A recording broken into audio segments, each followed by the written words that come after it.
All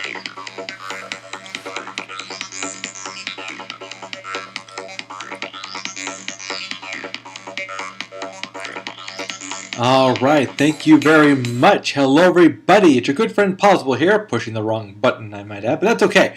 I am back with another look at another movie that has come out not too long ago that I finally get to review because I finally saw it. And this particular movie was one I was just really curious about. I knew they weren't going to be going too far, but heck, if 50 Shades of Grey can come out, let's get away from that wimpy version of 50 Shades of Grey. Let's go for the serious 50 Shades of Grey sex tape. You know, when it comes to this kind of movie, I was expecting, basically sexual innuendos, maybe one or two nude shots, but for the most part, nothing very special. This is, after all, a horror movie about people trapped in a building, found footage, so everyone's watching the tape. What's funny is it starts off with this girl being in a police department, kind of being questioned.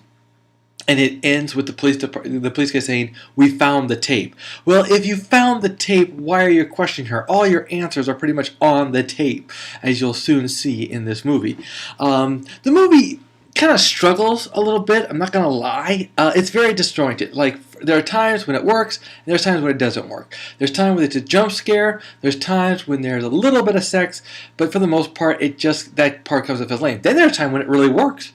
There's times when you're really connecting with what's going on, with what she's going through, and what he's going through as well. But I'm getting ahead of myself. Let's talk about who these people are. Meet Jill. She's your typical Californiite. She is an artist, and she enjoys PG-13 style sex with her boyfriend in all sorts of places. So the boyfriend gets the idea to, let's go have our sex in an abandoned hospital where everything is dirty and grimy, because that just turns women on.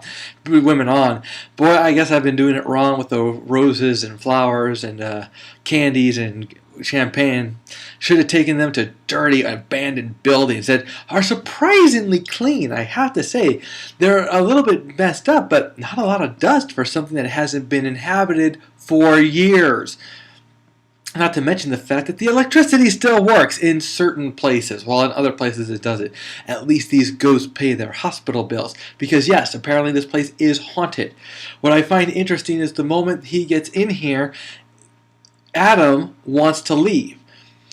And Jill pretty much wants to stay and check things out and all that. Now when it comes to sex tape, it is a found footage movie. And as you know, I hate found footage movies. And this is one of the reasons why I hate these kind of movies. They are so lame to watch. You know, here we've got Jill. We see her most of the time. Adam is this voice in the background. And of course, he doesn't always have the camera pointed where it needs to be, but he does that for dramatic purposes. Don't get me wrong. There are times I forgot this was a found footage movie. You know, I got used to just seeing her and Adam disappearing, you know. But of course, the one thing that happens in found footage that I hate the most is you always have that guy who's got to film everything. He always has got to film, even when the person tells him not to film. That's becoming part of the cliche that I cannot stand. Now, don't get me wrong. Despite the complaints I had of this movie, I still give it a see it. It's not perfect, but it wasn't horrible. You know, it does have some good moments in it, and it does have a very good overall story and interesting plot. It also has that moment when you'd see Ian trying to build a suspense, looking down hallways for a few minutes, and before he's able to find out what the heck is going on.